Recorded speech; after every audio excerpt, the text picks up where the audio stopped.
ಆಚಾರ್ಯರೇ, ಆಚಾರ್ಯರೇ. ಓಹೋ, ವೆಂಕಟನಾಥಾಚಾರ್ಯರು. ಏನು ಸ್ವಾಮಿ ಇಷ್ಟು ದೂರ ಬಂದಿದ್ದು? ಬನ್ನಿ ಸ್ವಾಮಿ ಒಳಗೆ. ಪರವಾಗಿಲ್ಲ ಆಚಾರ್ಯರೇ, ನಾನು ಬಂದಿದ್ದು ಏನಾದರೂ ಕೆಲಸ ಇದ್ರೆ ಕೊಡಿ, ಮಾಡ್ತೀನಿ ಅಂತ ಕೇಳೋದಕ್ಕೆ. ಏನು ಸ್ವಾಮಿ, ನೀವು ಕೆಲಸ ಮಾಡೋದಾ? ನೀವು ಮಹಾವಿದ್ವಾಂಸರು, ವಿದ್ಯಾಪೀಠದ ಗುರುಗಳು, ಪವಾಡ ಪುರುಷರು. ನಮ್ಮೂರಿಗೆ ಎಷ್ಟೊಂದು ಉಪಕಾರ ಮಾಡಿದ್ದೀರಿ. ಏನು ಕೊಟ್ಟು ನಿಮ್ಮ ಋಣ ತೀರ್ದು. ನಿಮ್ಗೆ ಏನು ಬೇಕೋ ಹೇಳಿ, ಧನ ಧಾನ್ಯ ಹೊನ್ನು ನಾನೇ ನಿಮ್ಮ ಮನೆಗೆ ತಂದು ಕೊಡ್ತೀನಿ. ನಿಮ್ಮ ಆದರಕ್ಕೆ ಅನಂತ ಧನ್ಯವಾದಗಳು. ಆದರೆ ನನಗದು ಯಾವುದೂ ಬೇಡ. ನೀವು ಹೇಳಿದ ಕೆಲಸ ಮಾಡ್ತೀನಿ, ಕೂಲಿ ಕೊಟ್ಟರೆ ಸಾಕು. ಶಾಂತಂ ಪಾಪಂ ಶಾಂತಂ ಪಾಪಂ. ನಿಮ್ಮ ಕೈಯಲ್ಲಿ ಕೆಲಸ ಮಾಡಿಸಿ ಕೂಲಿ ಕೊಡೋದಾ? ನಾವ್ಯಾವ ನರ್ಕಕ್ಕೆ ಹೋಗೋದು ಸ್ವಾಮಿ? ದಯವಿಟ್ಟು ಕ್ಷಮಿಸಿ, ನಮ್ಮಿಂದ ಆಗಲ್ಲ.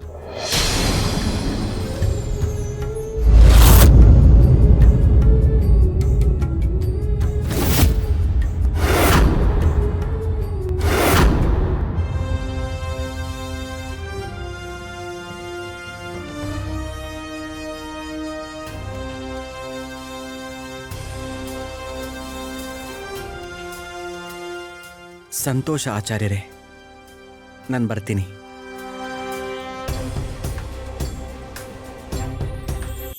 ಛೇ, ಹೇಗಿದ್ದ ವ್ಯಕ್ತಿ ಹೇಗಾಗೋದ್ರು, ಎಲ್ಲವೂ ಪ್ರಾರಬ್ಧ ಕರ್ಮ. ಈ ಘಟನೆಗಳಿಗೆಲ್ಲ ಕಾರಣ ನಾನೇ ಎಂಬುದು ನಿಜ. ಆದರೆ ನಾನು ನಿಮಿತ್ತ ಮಾತ್ರ. ನಿನ್ನ ಪತಿಯ ವಿಚಾರದಲ್ಲಿ ಸಂಪೂರ್ಣ ಜವಾಬ್ದಾರಿ ಆ ಶ್ರೀಮನ್ನಾರಾಯಣ. ಅವನೇ ಸೂತ್ರಧಾರ. ನಾವೆಲ್ಲರೂ ಪಾತ್ರಧಾರಿಗಳು ಅಷ್ಟೆ. ನಿನ್ನ ಪತಿ ವೆಂಕಟನಾಥ ಸಾಮಾನ್ಯನೆಂದು ತಿಳಿಯಬೇಡ. ಅವನು ಜನಿಸಿರುವುದೇ ಲೋಕ ಕಲ್ಯಾಣಕ್ಕಾಗಿ. ಅವನ ಮೇಲೆ ಬಹುದೊಡ್ಡ ಜವಾಬ್ದಾರಿ ಇದೆ. ಅವನಿಗೆ ಈ ಅಗ್ನಿ ಪರೀಕ್ಷೆಗಳು ತಾವಾಗೇ ಬಂದಿರುವುದು ಅಲ್ಲ, ಅವನು ತಾನಾಗಿಯೇ ಆಹ್ವಾನಿಸಿಕೊಂಡಿರುವುದು. ಈ ಕಷ್ಟಗಳು ಅವನನ್ನು ಬಾಗಿಸುತ್ತವೆ,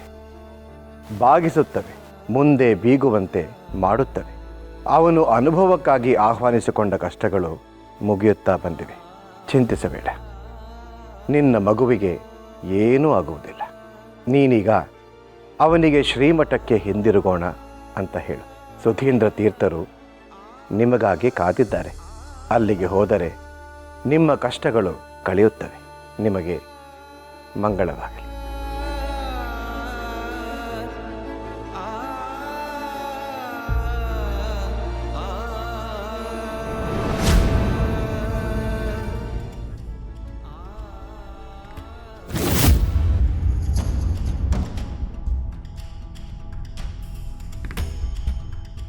ಸರಸ್ವತಿ, ಯಾಕೆ? ಏನಾಯ್ತು ಸರಸ್ವತಿ? ಅದು ಅದು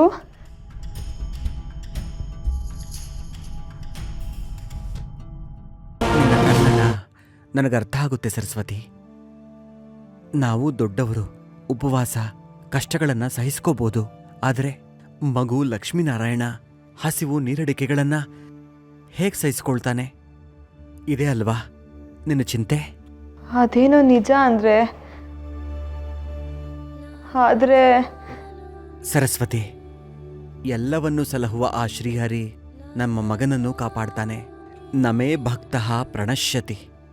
ನನ್ನ ಭಕ್ತರಿಗೆ ನಾಶ ಇಲ್ಲ ಅಂತ ಅವನೇ ಹೇಳಿಲ್ವೇ? ನಾವು ತ್ರಿಕರಣಗಳಿಂದ ಅವನ ದಾಸರಾಗಬೇಕು ಅಷ್ಟೇ. ನಮ್ಮ ಉಸಿರು ಪರಮಾತ್ಮಮಯವಾಗಿರಬೇಕು. ಬಡತನ ಭಕ್ತಿಗೆ ಪೂರಕ, ಹಸಿವು ಆರಾಧನೆಗೆ ಕಾರಕ.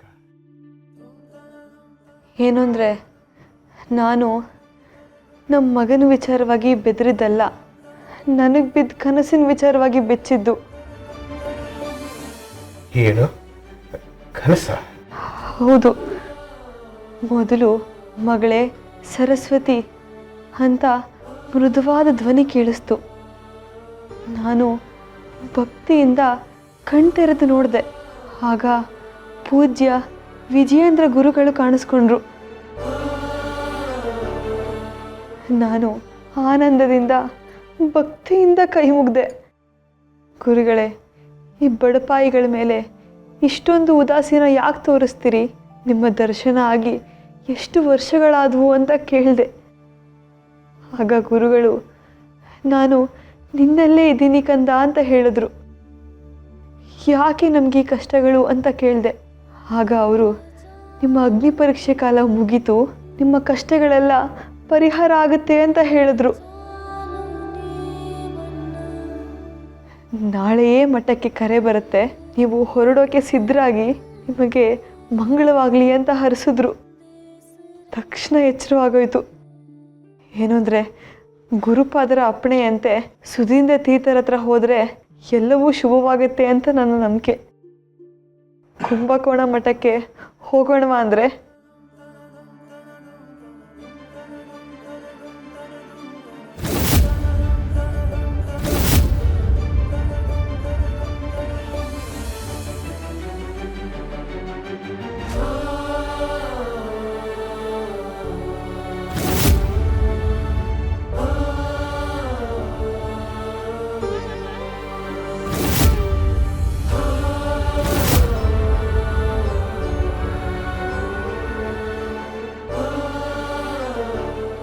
ನಾನು ನಿನಗೆ ಅವತ್ತೇ ಹೇಳಿದ್ದೆ, ಯಾವತ್ತು ನಿನ್ನ ಹೆಂಡತಿ ನಿನಗೆ ಕುಂಭಕೋಣ ಮಠಕ್ಕೆ ಹೊರಡೋಣ ಅಂತ ಹೇಳ್ತಾಳೋ ಅವತ್ತೇ ನಾನು ನಿನ್ನ ಮನೆ ಬಿಟ್ಟು ಹೋಗ್ತೀನಿ ಅಂತ.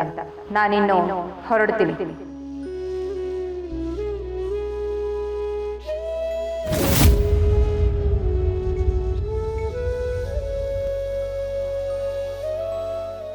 ಏನು ಅಂದರೆ, ಯಾರಿದಾರಲ್ಲಿ?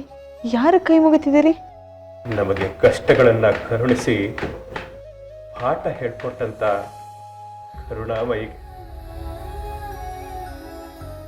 ಕರುಣಾಮಯಿನ? ಏನು ಹೇಳ್ತಾ ಇದ್ದೀರಾ? ಅರ್ಥವಾಗ್ತಾ ಇಲ್ವೇ? ಕೆಲವೊಂದು ವಿಚಾರಗಳು ಹಾಗೆ ಸರಸ್ವತಿ, ಅರ್ಥ ಆಗೋದಿಲ್ಲ.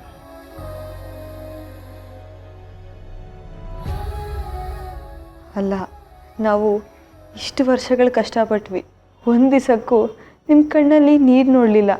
ಈಗ ನಮ್ಮ ಕಷ್ಟಗಳೆಲ್ಲ ಕಳೆಯೋ ಸಮಯ ಬಂದಿದೆ, ಈಗ ಯಾಕೆ ಕಣ್ಣೀರು ಹಾಕ್ತಾ ಇದ್ದೀರಾ? ಸರಸ್ವತಿ, ಕಷ್ಟಗಳು ಬಂದಾಗ ಕಣ್ಣೀರು ಹಾಕಬಾರ್ದು.